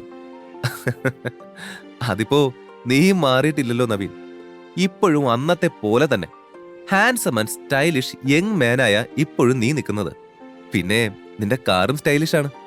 ഋഷി തന്നെ പുകഴ്ത്തി പറഞ്ഞത് ഇഷ്ടമായതുപോലെ നവീൻ ഒന്ന് ചിരിച്ചുകൊണ്ട് അവനെയും കൂട്ടി നേരെ ക്ലബിനുള്ളിലേക്ക് ലക്ഷ്യം വെച്ച് നടന്നു. Hey guys! ക്ലബിനുള്ളിലേക്ക് ഋഷിയുടെ കൂടെ കയറിയതും അങ്ങിങ്ങായി കൂടി നിന്ന തന്റെ സുഹൃത്തുക്കളെ കണ്ട് നവീൻ കൈപൊക്കിക്കൊണ്ട് ഉറക്കെ വിളിച്ചതും എല്ലാവരുടെയും ശ്രദ്ധ അവന് നേരെ തിരിഞ്ഞു. Hey Naveen, wait, what is this? Is this a dream? ഈ ഋഷിനെന്താ നവീന്റെ കൂടെ? പഠിക്കുന്ന സമയത്ത് ആരും ശ്രദ്ധിക്കുക പോലും ചെയ്യാത്ത ഋഷിനും അന്നത്തെ ഹാർട്ട് ത്രോബായിരുന്ന നവീനും. എന്നാലും ഇതെങ്ങനെ? എന്റെ ദൈവമേ! ഒട്ടും പോപ്പുലർ അല്ലാത്ത ഋഷിയുടെ കൂടെ താൻ കയറി വന്നപ്പോൾ ഉണ്ടായ കണ്ടു നിന്നവരുടെ റിയാക്ഷൻ നവീനെ നന്നായി സന്തോഷിപ്പിക്കുന്നുണ്ടായിരുന്നു. പക്ഷേ ഋഷിയുടെ അവസ്ഥ നേരെ തിരിച്ചായിരുന്നു. തന്റെ നേർക്കുയരുന്ന പലരുടെയും നോട്ടം കണ്ട് ഒരു നിമിഷം താൻ അന്യഗ്രഹ ജീവിയാണോ എന്ന് വരെ ഋഷി സംശയിച്ചു പോയി. ഇനിയും അവിടെ നിൽക്കാൻ വയ്യെന്ന് തോന്നിയ ഋഷി ചുറ്റും നോക്കി. നവീൻ, ഞാനപ്പോ അവിടെ കാണും. താൻ അവരോട് സംസാരിക്കുക. ഏതോ ഒരു ആളൊഴിഞ്ഞ ടേബിൾ കണ്ടതും നവീനോട് അത്രയും പറഞ്ഞ ശേഷം ഋഷി അതിനടുത്തേക്ക് നടന്നു. അഞ്ജലി! പെട്ടെന്ന് അവിടെ കൂട്ടത്തിലുണ്ടായിരുന്ന ഏതോ ഒരു പെൺകുട്ടിയുടെ ആശ്ചര്യത്തോടെയുള്ള ആ ശബ്ദം കേട്ട് ഋഷി ഉൾപ്പെടെ എല്ലാവരും ശബ്ദം കേട്ട ഭാഗത്തേക്ക് നോക്കി. അവിടെ ഉറക്കെ ശബ്ദമുണ്ടാക്കിയ ആ പെണ്ണ് കണ്ണും വിടർത്തി ക്ലബിന്റെ എൻട്രൻസിലേക്ക് നോക്കി നിൽക്കുന്നതാണ് കണ്ടത്. എല്ലാവരും തങ്ങളുടെ നോട്ടം അങ്ങോട്ട് പായിച്ചപ്പോഴാണ് റെഡ് ഹീൽസിന്റെ ശബ്ദ അകമ്പടിയോടെ വൈറ്റ് ആൻഡ് റെഡ് കോമ്പിനേഷനിൽ വരുന്ന സൽവാറിൽ അങ്ങേയറ്റം സുന്ദരിയായിരിക്കുന്ന അവരുടെ സഹപാഠിയായിരുന്ന അഞ്ജലിയെ കാണുന്നത്. തനിക്കടുത്തുകൂടെ കടന്നു പോവാൻ തുടങ്ങുന്ന അഞ്ജലിയോട് ഒരു ഹായ് പറയാനായി ഋഷി ഇരുന്നടുത്ത് നിന്നും എഴുന്നേറ്റതും അവനെ പിന്തള്ളിക്കൊണ്ട് അവിടേക്ക് വന്ന നവീൻ അഞ്ജലിയെ ഹഗ് ചെയ്തിരുന്നു. താനിപ്പോ എന്താ ചെയ്യുന്നത്? ആക്ടിംഗ് പരിപാടിയൊക്കെ വിട്ടോ? ഹേയ്, വിടാൻ അതിന് ഞാനത് സീരിയസ് ആയിട്ട് തുടങ്ങിയതൊന്നും അല്ല നവീൻ. ഈ അടുത്ത് ഞാനൊരു വലിയ ചാനലിന്റെ കോൺട്രാക്റ്റിൽ സൈൻ ചെയ്യാൻ പോവാ. ഇത്രയും കാലം എനിക്കിങ്ങനെ കോൺട്രാക്ട്സ് വരുമ്പോ സൈൻ ചെയ്യാൻ തോന്നാറേ ഇല്ലായിരുന്നു. പക്ഷേ ഇപ്പൊ വന്ന ഈ ഡീൽ കമ്പനി ത്രൈവ് മീഡിയ ആണെന്ന് കണ്ടപ്പോഴേ ഞാൻ ഫ്ലാറ്റായി. ത്രൈവ് മീഡിയയുടെ പുതിയ ചെയർമാൻ 2 ദിവസത്തിനുള്ളിൽ കമ്പനി ഏറ്റെടുക്കും. ആ ഇന്ദ്രപ്രസ്ഥം ഗ്രൂപ്പിലെ തന്നെ നിലവിലെ ഏറ്റവും റിച്ച് ആൻഡ് യങ് ആയിട്ടുള്ള ആരോ ആണ് പുതിയ ചെയർമാൻ എന്നാ കേട്ടത്. മൊത്തത്തിൽ I am so excited to be there. Anjali പറഞ്ഞു നിർത്തിയതും എല്ലാവരും ചെറിയ ആർപ്പ് വിളികളോടെ അവൾക്കായി കൈയടിച്ചു. അവളുടെ മുഖത്ത് നിറഞ്ഞു നിന്ന ആ സന്തോഷം കണ്ടതും അവിടെ മാറിയിരുന്ന ഋഷിക്കാകെ വല്ലാത്തൊരു അഭിമാനം തോന്നി. 2 ദിവസത്തിനുള്ളിൽ ത്രൈവ് മീഡിയയുടെ ചെയർമാനായി താൻ കയറിയാൽ തന്റെ കീഴിൽ വർക്ക് ചെയ്യാൻ പോകുന്ന അഞ്ജലി തന്നെ കണ്ട് ഞെട്ടുന്ന അവസ്ഥയോർത്ത് ഋഷി ഒന്ന് പുഞ്ചിരിച്ചു. അങ്ങനെ ഓരോന്നോർത്ത് നിൽക്കുകയാണ് തനിക്ക് വലതുവശത്ത് 2 സീറ്റ് അപ്പുറം അഞ്ജലി വന്നിരുന്നത് ഋഷി ശ്രദ്ധിക്കുന്നത്.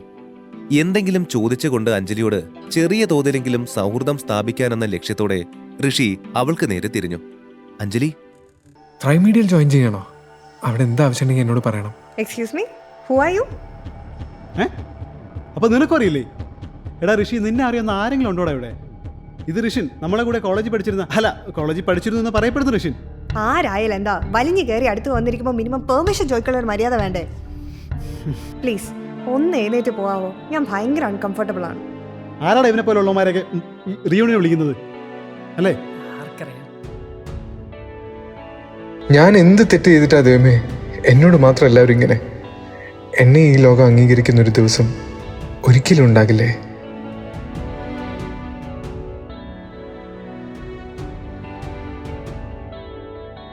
മനസ്സ് തകർന്ന് പുറത്തേക്ക് പോകുമ്പോഴാണ് എൻ്റെ ഫോൺ ശബ്ദിച്ചത്. പോക്കറ്റിൽ നിന്നും ഫോൺ എടുത്ത് നോക്കിയ ഋഷിൻ സ്ക്രീനിൽ തന്റെ ചെറിയച്ഛൻ പ്രദീപിന്റെ നമ്പർ കണ്ടതും സംശയത്തോടെ കോൾ അറ്റൻഡ് ചെയ്ത് ചെവിയിലേക്ക് ചേർത്തു. പറ ചെറിയച്ച, എന്താ കാര്യം? ഈസ് എവറിത്തിങ് ഓക്കെ ദേ? ഏയ്, ഇവിടെ എല്ലാം പെർഫെക്റ്റ് ആണ് ഋഷി. അദ്ദേഹം പറഞ്ഞത് കേട്ട് ഋഷി നെറ്റി ചുളുക്കി. അതായത് ഋഷി, നീ മുത്തച്ഛനോട് ആവശ്യപ്പെട്ട ഡിമാൻഡ് പ്രകാരമുള്ള ഒരു കാര്യം ഇന്ന് നടക്കും. മറ്റേത് ഒരല്പ സമയമെടുക്കുമെന്ന് നിന്നോട് പറയാൻ പറഞ്ഞിട്ടുണ്ട് അദ്ദേഹം. പ്രദീപ് പറഞ്ഞത് കേട്ട് ഋഷിക്ക് സന്തോഷം തോന്നി. ഞാൻ വെച്ച ഡിമാൻഡിൽ ഏത് കാര്യം ഇന്ന് നടക്കുമെന്ന് പറഞ്ഞത്? എനിക്കറിയില്ല മോനെ. എന്നോട് അദ്ദേഹം പറഞ്ഞത് ഞാൻ അതുപോലെ നിന്റെ അടുത്തും പറഞ്ഞു. അത്രേ ഉള്ളൂ. അടുത്ത കാര്യം എന്താന്ന് വെച്ചാ, നാളെ നീ ത്രൈവ് മീഡിയയുടെ ഹെഡ് ഓഫീസിലേക്ക് വരണം. എന്താ ചെറിയ, നാളെയോ? ഋഷി ചെറിയൊരു ഞെട്ടലോടെ ചോദിച്ചത് കേട്ട് പ്രദീപ് ഒന്ന് ചിരിച്ചു. ഹേയ്, നാളെയാണല്ലോ എന്നോർത്ത് നീ പേടിക്കേണ്ട ഋഷി. നിനക്ക് യാതൊരു ബുദ്ധിമുട്ടും ഉണ്ടാവാതിരിക്കാൻ ഞാനൊരു എഫിഷ്യന്റ് ആയ പേഴ്സണൽ അസിസ്റ്റന്റിനെ നിനക്കായി ഏർപ്പാടാക്കിയിട്ടുണ്ട്. പേഴ്സണലായും ഒഫീഷ്യലായും എന്ത് സംശയം ഉണ്ടെങ്കിലും സഹായം ആവശ്യമാണെങ്കിലും നിന്നെ ആ കുട്ടി സഹായിക്കും. കോൺട്രാക്ട് ഡീറ്റെയിൽസ് ഞാൻ നിന്റെ വാട്സാപ്പിൽ ഷെയർ ചെയ്തിട്ടുണ്ട്. She will be your staff from today onwards. ഇനി ഇതിൽ എന്തെങ്കിലും സംശയം ഉണ്ടെങ്കിൽ നിനക്ക് എന്നെ വിളിക്കാം ഋഷി മോനെ. ബട്ട് ഇപ്പൊ എനിക്ക് കുറച്ച് തിരക്കുണ്ട്. ഞാൻ കോള് വെക്കും കേട്ടോ. Bye and all the very best മോനെ. പ്രദീപ് സൗമ്യമായി പറഞ്ഞത് കേട്ട് ഋഷി ഒന്ന് മൂളി. ഫോൺ വിളി കഴിഞ്ഞ് ഋഷി അങ്കലാപ്പോടെ ഇരിക്കുന്നത് കണ്ട് ആരുഷ് ഋഷിയോട് കാര്യം തിരക്കിയതും ഋഷി മുഴുവൻ കാര്യങ്ങളും വള്ളി പുള്ളി വിടാതെ അവനോട് പറഞ്ഞു. കാര്യം മുഴുവൻ കേട്ടതും ആരുഷും അത്ഭുതത്തോടെ അവനെ നോക്കി. ഋഷിയുടെ ഫോൺ റിങ് ചെയ്തു തുടങ്ങിയിരുന്നു. വിളിക്കുന്നത് ശ്രീലക്ഷ്മിയാണെന്ന് കണ്ടതും ഋഷിയുടെ മുഖം വിടർന്നു. 100 ആയിച്ച ശ്രീലുന്. ആളെപ്പറ്റി പറഞ്ഞ് നാവെടുത്തില്ല, അതിനു മുൻപേ വിളിച്ചു. അതും മനസ്സിൽ ഓർത്തുകൊണ്ട് ഋഷി കോൾ അറ്റൻഡ് ചെയ്ത് ഫോൺ കാതോട് ചേർത്തു. ഹലോ ഋഷി, താൻ ഫംഗ്ഷന് പോകാനുള്ള ഡ്രസ്സ് എടുത്തോ? ഫോൺ എടുത്ത പാടെയുള്ള ശ്രീലക്ഷ്മിയുടെ ചോദ്യം കേട്ട് അതുവരെ ഋഷിയുടെ മുഖത്തുണ്ടായിരുന്ന ചിരിയെല്ലാം മാഞ്ഞു. പെട്ടെന്ന് തന്നെ ഋഷി ശ്രീലക്ഷ്മിയോട് എന്തൊക്കെയോ ഒഴിവ് കഴിവ് പറഞ്ഞ് ഫോൺ വെച്ച് ആരുഷിനെ നോക്കി. എന്താടാ, എന്തെങ്കിലും പ്രശ്നമുണ്ടോ? ആരുഷ് സംശയത്തോടെ ചോദിച്ചു. മറുപടിയായി ഋഷി ശ്രീലക്ഷ്മിക്ക് ഡ്രസ്സ് എടുക്കാൻ പോകണമെന്ന് പറഞ്ഞ് ആരുഷിനെയും കൂട്ടി ഋഷി നേരെ ഒരു മോളിലേക്ക് പോയി. എന്നാൽ അവർക്കിഷ്ടപ്പെട്ടതൊന്നും കിട്ടിയില്ല. ഇനിയിപ്പോ എന്താ ഋഷി ചെയ്യാ? ഏകദേശം എല്ലാ ഷോപ്പും നമ്മൾ കവർ ചെയ്ത് കഴിഞ്ഞല്ലോ. ഋഷിയെ നോക്കി നെടുവീർപ്പോട് ആരുഷ് പറഞ്ഞത് കേട്ട് ഋഷി ഒരു സെക്കൻഡ് എന്ത് ചെയ്യണമെന്ന് അറിയാതെ നിന്നുപോയി. അങ്ങനെ നിൽക്കെ ഋഷിയുടെ ഫോണിലേക്ക് പെട്ടെന്നൊരു അൺനോൺ നമ്പറിൽ നിന്നും കോൾ വന്നു. ഡ്രസ്സ് കിട്ടാത്ത ടെൻഷനിൽ നിൽക്കെ ഋഷി ആദ്യം ആ കോൾ നോക്കിയില്ല. വീണ്ടും ഫോൺ റിംഗ് ചെയ്തപ്പോൾ കോൾ എടുത്തു. Hello Rishi sir, I am Niharika Mahadev, your personal assistant. മറുപുറത്ത് നിന്നും ആ വാക്കുകൾ കേട്ട് ഋഷി നെറ്റി ചുളിച്ചു. താൻ നിഹാരികയാണെന്നും എന്റെ പേഴ്സണൽ അസിസ്റ്റന്റ് ആണെന്നുമുള്ളതൊക്കെ ഓക്കെ, പക്ഷെ എന്താ ഇപ്പൊ വിളിച്ചതെന്ന് എനിക്ക് മനസ്സിലായില്ല. ഋഷി സംശയഭാവത്തോടെ ചോദിച്ചു. സാർ, നാളെ മുതൽ ഒഫീഷ്യലി വർക്ക് ആരംഭിക്കുമല്ലോ. അതിനു മുൻപായും സാറിന് എന്താ ആവശ്യമുണ്ടെങ്കിലും എന്നെ കോൺടാക്ട് ചെയ്യാം. നിഹാരികയുടെ ആ മറുപടി കേട്ടതും ആരുഷ് ഋഷിയുടെ കയ്യിൽ നിന്നും ഫോൺ വാങ്ങി. ആഹാ, എന്നാൽ താൻ ഋഷിക്ക് പറ്റിയ നല്ലൊരു സ്യൂട്ട് കണ്ടെത്ത്. ഒട്ടും വൈകരുത്, അത്യാവശ്യമാണ്. വേഗം റെഡിയാക്കിക്കോ. നിഹാരിക ഋഷിയുടെ ഡ്രസ്സിന്റെ അളവുകൾ ചോദിച്ചറിഞ്ഞ ശേഷം കോള് ഡിസ്കണക്ട് ചെയ്തു. ഇതേ സമയം ശ്രീലക്ഷ്മി തന്റെ ജോലി കഴിഞ്ഞ് വീട്ടിലേക്ക് പോവാനായി തുടങ്ങുകയായിരുന്നു.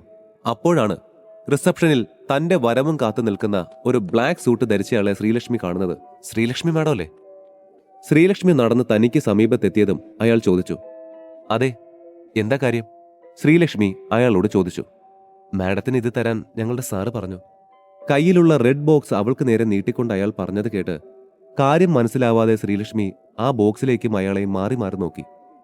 അതേസമയം ഓഫീസിൽ നിന്നും ഇറങ്ങാൻ തുടങ്ങിയ എല്ലാ സ്റ്റാഫും ഈ കാഴ്ച കണ്ട് അവൾക്കടുത്തേക്ക് വന്നു. എന്താ ഇത്? നിങ്ങൾക്ക് എങ്ങനെയാ എന്നെ അറിയാവുന്നേ? ആൻഡ് ഏത് സാറ് തരാൻ പറഞ്ഞെന്നാ നിങ്ങളീ പറയുന്നേ? ശ്രീലക്ഷ്മി സംശയത്തോടെ ചോദിച്ചു. മാഡത്തിനുള്ള ഞങ്ങളുടെ സാറിന്റെ പ്രസന്റാണിത്. സാറിനെ മാഡത്തിന് നല്ലതുപോലെ അറിയാം, പക്ഷേ ഞങ്ങൾക്ക് സാറിന്റെ പേരിവിടെ പറയാനുള്ള അനുമതിയില്ല. നൗ പ്ലീസ് ഈ ഗിഫ്റ്റ് സ്വീകരിക്കൂ മാം. അയാൾ അതേ ഭാവത്തിൽ തന്നെ പറഞ്ഞു. ശ്രീലക്ഷ്മി മാഡം, അത് വാങ്ങിക്കൂ. മാഡത്തിനെ സീക്രട്ടായി ആരാധിക്കുന്ന ആരോ തന്നുവിട്ടതാവും. കളിയായി ഏതോ എംപ്ലോയിയുടെ വാക്ക് കേട്ട് ശ്രീലക്ഷ്മി ചോദിച്ചു. ഒന്ന് പോയേ, ചുമ്മാ. ആരാധകൻ ഉണ്ടാവാൻ ഞാൻ ആരാ? വല്ല സെലിബ്രിറ്റി ആണോ? മാം പ്ലീസ് ഇത് സ്വീകരിക്കൂ. അവരുടെ ആ സംസാരമൊന്നും കാര്യമാക്കാതെ വീണ്ടും അയാൾ പറഞ്ഞതും ശ്രീലക്ഷ്മി അത് സ്വീകരിക്കണോ വേണ്ടയോ എന്നുള്ള ആശയക്കുഴപ്പത്തിലായി. മാം അത് വാങ്ങിക്കൂ. ഇഷ്ടമായില്ലെങ്കിൽ ഞങ്ങൾക്ക് ആർക്കെങ്കിലും തന്നോളൂ. സ്റ്റാഫിൽ നിന്നും ആ കുസൃതി നിറഞ്ഞ വാക്ക് കേട്ടതും ശ്രീലക്ഷ്മി ഒന്ന് നിശ്വസിച്ചുകൊണ്ട് അയാളിൽ നിന്നും ആ സമ്മാനം വാങ്ങിച്ചു. അതിനുള്ളിൽ എന്താണെന്നറിയാനുള്ള ആകാംക്ഷയിൽ മറ്റുള്ളവർ ശ്രീലക്ഷ്മിയുടെ ചുറ്റും കൂടിയതും അവൾ സംശയത്തോടെ ആ ബോക്സ് തുറന്നു. എന്റെ മാതാവേ, ഇതാ മറ്റേ rare piece dream lover necklace അല്ലേ? വെയിറ്റ്, ഒറിജിനലാണോ ഇത്? എല്ലാം കഴിഞ്ഞ് തിരികെ വീട്ടിലെത്തി ഫാമിലി ഫംഗ്ഷന് റെഡിയാകുമ്പോഴും ശ്രീലക്ഷ്മി തന്റെ കഴുത്തിലണിഞ്ഞ ആ പ്രസന്റ് തന്നയാൾ ആരായിരിക്കുമെന്ന ചിന്തയിലായിരുന്നു. രാവിലെ തനിക്ക് ആ നെക്ലസ് ഡ്യൂപ്ലിക്കേറ്റ് വാങ്ങിച്ചു തന്ന ശരത്തിന്റെ മുഖം മാത്രമേ അവൾക്ക് ഓർമ്മ വന്നിരുന്നുള്ളൂ. അവനിനി തന്റെ ആസ്തി മുഴുവൻ പണയപ്പെടുത്തി വാങ്ങിയതാണോ അതെന്ന ചിന്ത അവളെ വേവലാതിപ്പെടുത്തിയെങ്കിലും ആ നെക്ലസ് അവളെ അത്രമേൽ ആകർഷിച്ചിരുന്നു. ഓഹ്, നിന്റെ ഭർത്താവ് ഇത് എവിടെ പോയിരിക്കാ മോളെ? പോവാൻ സമയമായി തുടങ്ങിയല്ലോ. തന്റെ പിങ്ക് കളർ പട്ടുസാരിയുടെ പ്ലീറ്റ് ശരിയാക്കിക്കൊണ്ട് ദേവയാനി അമ്മ പറഞ്ഞത് കേട്ട് ശ്രീലക്ഷ്മി ചെറിയൊരു വേവലാതിയോടെ ഫോൺ എടുത്തു നോക്കി. അറിയില്ലമ്മേ, ഞാൻ ഋഷി ഒന്ന് വിളിച്ചു നോക്കട്ടെ. ശ്രീലക്ഷ്മി അതും പറഞ്ഞ് ഋഷിയുടെ നമ്പറിലേക്ക് ഡയൽ ചെയ്യാൻ ആഞ്ഞതും കോളിംഗ് ബെല്ലിന്റെ ശബ്ദം കേട്ടിരുന്നു. വാതിൽ തുറന്നപ്പോൾ പ്രതീക്ഷിച്ച പോലെ ഋഷിയെ കണ്ടപ്പോൾ ചെറിയൊരു സമാധാനം തോന്നി. എങ്കിലും അതൊന്നും പുറത്ത് കാണിക്കാതെ ശ്രീലക്ഷ്മി ഉള്ളിലേക്ക് നടന്നു. ഓ, വന്നോ? ഇത്രയും നേരം പോവേണ്ട കാര്യം മറന്ന് എവിടെ വായും പൊളിച്ചിരിക്കായിരുന്നു?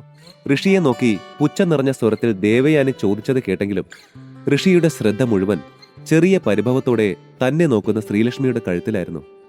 ഒറ്റ നോട്ടത്തിൽ തന്നെ അവളുടെ കഴുത്തിലുള്ളത് ഡ്രീം ലവറിന്റെ ഒറിജിനൽ പീസാണെന്ന് മനസ്സിലായ ഋഷിയുടെ ചുണ്ടിൽ മനോഹരമായൊരു പുഞ്ചിരി വിരിഞ്ഞു. ആഹാ, ഇതായിരുന്നോ ചെറിയച്ചൻ വിളിച്ചപ്പോ പറഞ്ഞത്? എന്ത് ഭംഗിയാ അവളുടെ കഴുത്തിലിട്ട് കാണാൻ. എന്നിട്ടും മുഖത്തെ പരിഭവത്തിന് ഒരു കുറവുമില്ലല്ലോ. ആ, സാരമില്ല, പോകെ പോകെ അതെല്ലാം ഞാൻ മാറ്റിയെടുത്തോളാം. ശ്രീലക്ഷ്മിയെ നോക്കി ഋഷി മനസ്സിൽ മന്ത്രിച്ചു. അല്ല, ലേറ്റായി വന്നതും പോരാഞ്ഞ് ഇവിടെ വെറുതെ വായും പൊളിച്ച് നിന്ന് നീ സമയം കളയുവാണോ? ഡ്രസ്സ് മാറുന്നൊന്നുമില്ലേ? ഋഷിയുടെ ആ നിൽപ്പ് കണ്ട് ദേഷ്യത്തിൽ ദേവയാനി പറഞ്ഞു.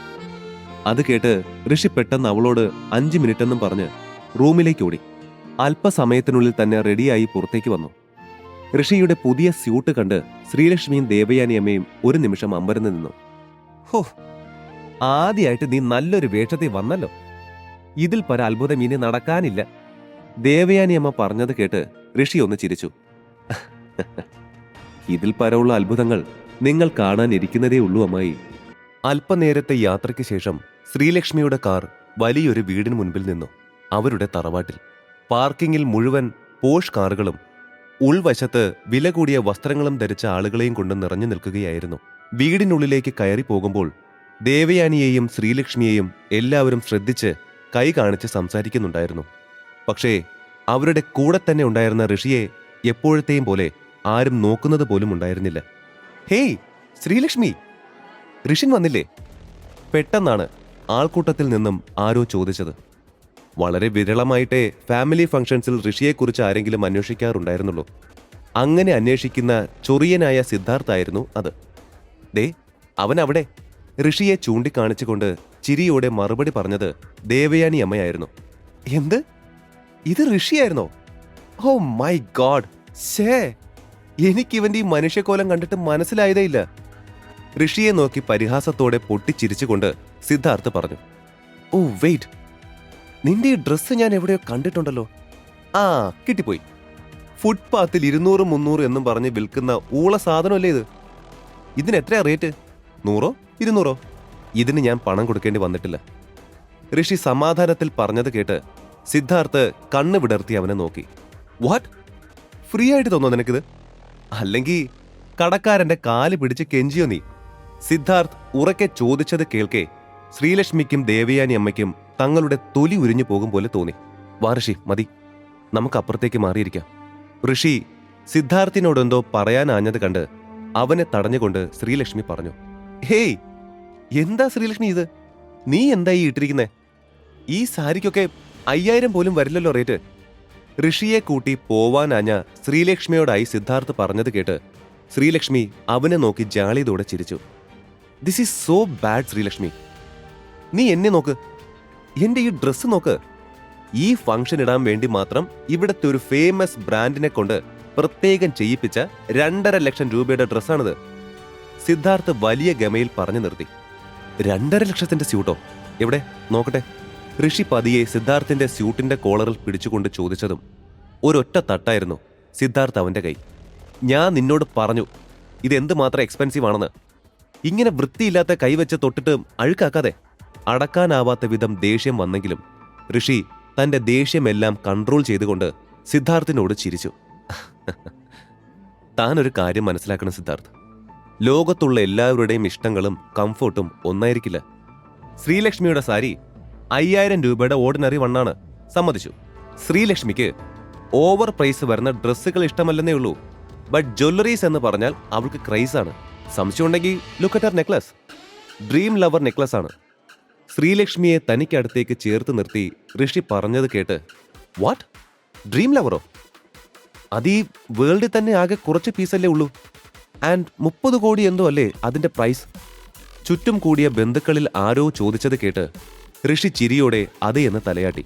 ഒറ്റ സെക്കൻഡിൽ അവിടെയുള്ള എല്ലാവരുടെയും ശ്രദ്ധ തന്നിൽ നിന്ന് മാറി ശ്രീലക്ഷ്മിയുടെ മേലായതും സിദ്ധാർത്ഥിന് അതിയായ ദേഷ്യം തോന്നി. ഇതൊക്കെ കണ്ടാൽ അറിഞ്ഞൂടെ ഡ്രീം ലവറിന്റെ ഡ്യൂപ്ലിക്കേറ്റ് ആണെന്ന്? അല്ലെങ്കിലും നയാ പൈസ കയ്യിലില്ലാത്ത ഇവരൊക്കെ എങ്ങനെ വാങ്ങാനാ ആ 30 കോടിയുടെ മാലയൊക്കെ? പുച്ഛഭാവത്തിൽ സിദ്ധാർത്ഥ് പറഞ്ഞു. ഓ, അപ്പൊ നിന്റെ ചെവിക്ക് മാത്രമല്ല കണ്ണിനും പ്രശ്നമുണ്ട്. പിന്നെ ഞങ്ങളുടെ കയ്യിലുള്ള കാശിന്റെ കണക്ക് നിന്നെ ബോധിപ്പിക്കേണ്ട കാര്യം ഞങ്ങൾക്കില്ല. ഋഷി അവനെ ആക്കിക്കൊണ്ട് പറഞ്ഞതും സിദ്ധാർത്ഥിന്റെ മുഖം ദേഷ്യത്താൽ ചുവന്നിരുന്നു. ഋഷിൻ! അത് കണ്ടതും ഋഷി ഇനി എന്തെങ്കിലും പറഞ്ഞാലുള്ള അപകടമോർത്ത് ദേവയാനി അമ്മ താക്കീതെന്ന പോലെ ഉറക്കെ ഋഷിയെ വിളിച്ചു. എന്താ എന്താ ഇവിടെ ഒരു സംസാരം? പെട്ടെന്ന് ഗാംഭീര്യം നിറഞ്ഞ ആ സ്ത്രീ ശബ്ദം കേട്ടതും എല്ലാവരും മിണ്ടാതെ ആ ശബ്ദം കേട്ട ഭാഗത്തേക്ക് നോക്കി. എല്ലാവരും സംശയഭാവത്തിൽ നോക്കി നിൽക്കെ ആ തറവാടിന്റെ മുഴുവൻ അധികാര കേന്ദ്രമായ മഹാദേവി ശ്രീകുമാർ എന്ന സ്ത്രീയെ കണ്ടതും സിദ്ധാർത്ഥിന്റെ ചുണ്ടിൽ മാത്രം പുഞ്ചിരി വിരിഞ്ഞു. മുത്തശ്ശി! ചിരിയോടെ അവർക്കടുത്തേക്ക് നടന്നുകൊണ്ട് അവൻ വിളിച്ചതും മഹാദേവിയും ചിരിച്ചുകൊണ്ട് അവനായി തന്റെ കൈ വിടർത്തി. മഹാദേവിയുടെ ബ്ലാക്ക് ലിസ്റ്റിൽ ഇടമുള്ള ഋഷി കുറച്ചപ്പുറത്തേക്ക് മാറി നിന്നു. അപ്പോ ഏകദേശം എല്ലാവരും വന്ന സ്ഥിതിക്ക് നമുക്ക് പരിപാടി തുടങ്ങാമല്ലേ? മഹാദേവി തനിക്ക് മുൻപിൽ നിൽക്കുന്ന ബന്ധുക്കളെ നോക്കി പറഞ്ഞു. അപ്പോ ഞാൻ എല്ലാവരെയും ഇന്ന് ഇവിടേക്ക് വിളിച്ചു കൂട്ടിയത് ഒരു പ്രധാന വിവരം പറയാനാണ്. എല്ലാവർക്കും അറിയാലോ, പണ്ടൊരിക്കൽ ട്രൈ മീഡിയ എന്ന മറ്റേ ഇന്ദ്രപ്രസ്ഥത്തിന്റെ ആ ഹ്യൂജ് കമ്പനിയുടെ പാർട്ണർഷിപ്പിന്റെ കാര്യത്തിൽ നമ്മുടെ വർമാസ് കമ്പനിക്ക് റിജക്ഷൻ കിട്ടിയത്. അന്ന് റിജക്ഷൻ കിട്ടിയെങ്കിലും ആ കമ്പനിയുടെ പാർട്ണർഷിപ്പ് കിട്ടാൻ നമുക്ക് മുൻപിൽ ഇപ്പോൾ വലിയൊരു വഴി തുറക്കപ്പെട്ടിട്ടുണ്ട്. മഹാദേവി പറഞ്ഞത് കേട്ട് സിദ്ധാർത്ഥും മറ്റുള്ളവരും കൂടെ ഋഷിയും കാര്യം മനസ്സിലാവാതെ അവരെ നോക്കി. മറ്റൊന്നുമല്ല, ട്രൈ മീഡിയയുടെ പഴയ ചെയർമാൻ മാറി പുതിയ ചെയർമാൻ നാളെ ചാർജ് എടുക്കും. അതും നമ്മുടെ സിദ്ധൂട്ടനേക്കാളും യങ്ങായ ഇന്ദ്രപ്രസ്ഥത്തിലെ ഏതോ ചെറുക്കനാണെന്നാ കേട്ടത്. അപ്പോ ഞാൻ പറഞ്ഞു വരുന്നത് എന്താണെന്ന് വെച്ചാ, നമ്മുടെ കൂട്ടത്തിൽ നിന്നും ഒരാൾ നാളെ ട്രൈ മീഡിയയിൽ പോയി പുതിയ ചെയർമാനെ കണ്ട് പാർട്ണർഷിപ്പിനെ കുറിച്ചുള്ള കാര്യങ്ങൾ സംസാരിച്ച് എങ്ങനെയെങ്കിലും കാര്യം സാധിക്കണം. അത്രയും റെപ്യൂട്ടഡ് ആയ ഒരു കമ്പനിയുമായി പാർട്ണർഷിപ്പ് കിട്ടിയാലുള്ള മെച്ചം ഞാൻ ആർക്കും പറഞ്ഞു തരേണ്ടല്ലോ, അല്ലേ? ചെയർമാൻ ഏകദേശം ഇവിടെയുള്ള യങ്സ്റ്റേഴ്സിന്റെ ഏജ് ആയതുകൊണ്ട് ഞാൻ ഇതിനായി പ്രിഫർ ചെയ്യുന്നത് ഇവിടെ ഇരിക്കുന്ന എന്റെ കൊച്ചുമക്കളെയാണ്. ഒരു ചിരിയോടെ തന്നെ അവർ പറഞ്ഞത് കേട്ട് മുതിർന്നവരെല്ലാം അതിനനുകൂലമായി സംസാരിച്ചു. ഓക്കെ, യങ്സ്റ്റേഴ്സിൽ തന്നെ ആര് പോകണമെന്നുള്ള കാര്യം കൂടി തീരുമാനമാക്കണം. ആർക്കൊക്കെ പോവാൻ താല്പര്യമുണ്ട്? മുത്തശ്ശി ചോദിച്ചു നിർത്തിയതും എല്ലാ കൊച്ചുമക്കളും തങ്ങളുടെ കൈകൾ ഉയർത്തി. പക്ഷേ ഇന്ദ്രപ്രസ്ഥം എന്ന പേര് കേട്ടപ്പോൾ തന്നെ തനിക്ക് പോകാൻ സാധിച്ചിരുന്നുവെങ്കിൽ തന്റെ കമ്പനിയുടെ കാര്യം കൂടെ സംസാരിച്ച് ഇപ്പോൾ താൻ അകപ്പെട്ടിരിക്കുന്ന പ്രശ്നത്തിൽ എന്തെങ്കിലും ഒരു പോംവഴി കണ്ടെത്താമെന്ന് തോന്നിയ ശ്രീലക്ഷ്മി മുത്തശ്ശിക്ക് തന്നോടുള്ള ഇഷ്ടക്കേട് ഓർക്കെ തന്റെ കൈ പൊക്കാൻ മുതിർന്നില്ല. ശ്രീലു, അറിയോക്കെ? ഋഷി സംശയത്തോടെ ചോദിച്ചത് കേട്ട് ശ്രീലക്ഷ്മി ഒന്നുമില്ലെന്ന് അവനോട് കണ്ണു കാണിച്ചു. എന്താ മോളെ, നിനക്ക് പോവാൻ ആഗ്രഹമില്ലേ? ദേവയാനി അമ്മ സംശയത്തോടെ ചോദിച്ചത് കേട്ട് ശ്രീലക്ഷ്മി ഒന്ന് നിശ്വസിച്ചു. ആഗ്രഹം ഉണ്ടായിട്ട് കാര്യമുണ്ടോ അമ്മേ? മുത്തശ്ശി സിദ്ധാർത്ഥിനെയോ അല്ലെങ്കിൽ മറ്റേതെങ്കിലും മുത്തശ്ശിയുടെ ഫേവറിറ്റ് ആളെയോ മാത്രമേ വിടത്തുള്ളൂ.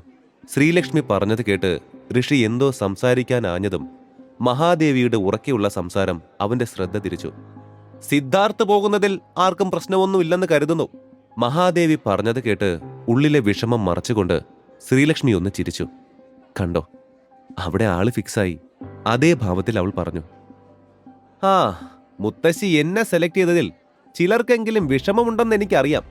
വിഷമിച്ചോളൂ, ഐ ഡോണ്ട് കെയർ. പിന്നെ ഞാൻ നാളെ ആ ചെയർമാനെ കണ്ട് ഇംപ്രസീവായി കാര്യങ്ങളെല്ലാം പറഞ്ഞ് സെറ്റാക്കി കോൺട്രാക്റ്റിൽ സൈൻ ചെയ്ത് കഴിഞ്ഞ് അതിന്റെ വകയായി പാർട്ടി അറേഞ്ച് ചെയ്യുമ്പോൾ വന്ന് എൻജോയ് ചെയ്തിട്ട് പോണം. കേട്ടോ എല്ലാവരും? ശ്രീലക്ഷ്മിയെയും ഋഷിയെയും നോക്കി അഹങ്കാരം നിറഞ്ഞ ഭാവത്തിൽ സിദ്ധാർത്ഥ് പറഞ്ഞു. നീ വാ സിദ്ധാർത്ഥ്, ആരാ വിഷമിക്കാൻ പോകുന്നതെന്ന് ഞാൻ നിനക്ക് കാണിച്ചു തരാം. ഭാവഭേദങ്ങൾ ഏതുമില്ലാതെ സിദ്ധാർത്ഥിനെ നോക്കിക്കൊണ്ട് ഋഷി മനസ്സിലോർത്തു. അല്പനേരം കൂടെ നീണ്ടുനിന്ന ആ ഫംഗ്ഷൻ അവസാനിച്ചു. വീട്ടിലെത്തിയപ്പോഴും ആകെ വിഷമിച്ചിരിക്കുന്ന ശ്രീലക്ഷ്മിയെ കണ്ട് ഋഷിക്കാകെ സങ്കടം വന്നിരുന്നു. എന്താ ശ്രീലു, എന്താ താൻ ഇങ്ങനെ സങ്കടപ്പെട്ടിരിക്കുന്നത്? ത്രൈമീഡിയയിലേക്ക് തനിക്ക് പോകാൻ ചാൻസ് കിട്ടിയില്ലല്ലോ എന്നോർത്തുള്ള സങ്കടമാണോ? നീ നോക്ക്, താൻ പോവാതെ ആ കോൺട്രാക്ട് ശരിയാവില്ല. ഇതെന്റെ വാക്കാ. സംശയമുണ്ടെങ്കിൽ നോക്കിക്കോ, തോറ്റു തുന്നം പാടിക്കൊണ്ട് വരും തന്റെ മുത്തശ്ശിയുടെ പൊന്നോമന പേരക്കുട്ടി. ഋഷി പറഞ്ഞത് കേട്ട് ശ്രീലക്ഷ്മി ഒന്ന് ചിരിച്ചു. സിറ്റിയിലെ വലിയ വിശാലമായ ബിൽഡിങ്ങുകളിൽ ഒന്നായിരുന്നു ത്രൈമീഡിയ. തൽക്കാലത്തെ ആവശ്യത്തിന് വാങ്ങിയ തന്റെ ഇലക്ട്രിക് ബൈക്കിൽ കാഷ്വൽ ഡ്രസ്സിലായിരുന്നു ഋഷി തന്റെ ഫസ്റ്റ് ഡേ തന്നെ അങ്ങോട്ട് പോയത്. എത്ര ലക്ഷറീസ് ആയ കാറും നിഷ്പ്രയാസം വാങ്ങാനുള്ള പണം കയ്യിലുണ്ടായിരുന്നിട്ടും ശ്രീലക്ഷ്മിക്കും ദേവയാനി അമ്മയ്ക്കും സംശയം തോന്നാതിരിക്കാൻ വേണ്ടിയായിരുന്നു ഋഷി ഇലക്ട്രിക് ബൈക്ക് വാങ്ങിയത്. ആ ചെറിയച്ച, ഞാൻ അവിടെ എത്തി. ആ അങ്ങനെ ചെയ്യാം. പാർക്കിങ്ങിൽ ഒഴിഞ്ഞ ഭാഗത്ത് തന്റെ ബൈക്ക് പാർക്ക് ചെയ്ത് തന്നെ ഫോണിൽ വിളിച്ച പ്രദീപിനോട് മറുപടി പറഞ്ഞുകൊണ്ട് ഋഷി വണ്ടിയിൽ നിന്നും ഇറങ്ങാൻ തുടങ്ങിയപ്പോഴായിരുന്നു ഹോൺ പോലും അടിക്കാതെ ചീറിപ്പാഞ്ഞുകൊണ്ടൊരു BMW അങ്ങോട്ട് വന്നത്. ആ കാർ നേരെ തന്റെ ബൈക്കിനടുത്തേക്ക് വരുന്നത് കണ്ട് പെട്ടെന്ന് തന്നെ ബൈക്കിൽ നിന്നും ചാടി മാറിക്കൊണ്ട് ഋഷി ഉറക്കെ ശബ്ദിച്ചെങ്കിലും ഋഷിയുടെ ഇലക്ട്രിക് ബൈക്ക് ഇടിച്ച് തെറിപ്പിച്ചുകൊണ്ട് ആ കാർ ഋഷിക്ക് മുൻപിൽ വന്നു നിന്നു. ഋഷിയുടെ ജീവിതം മുഴുവനായി തന്നെ അറിയാം ഇനി പോക്കറ്റ് FM-ലൂടെ. കോടീശ്വരൻ.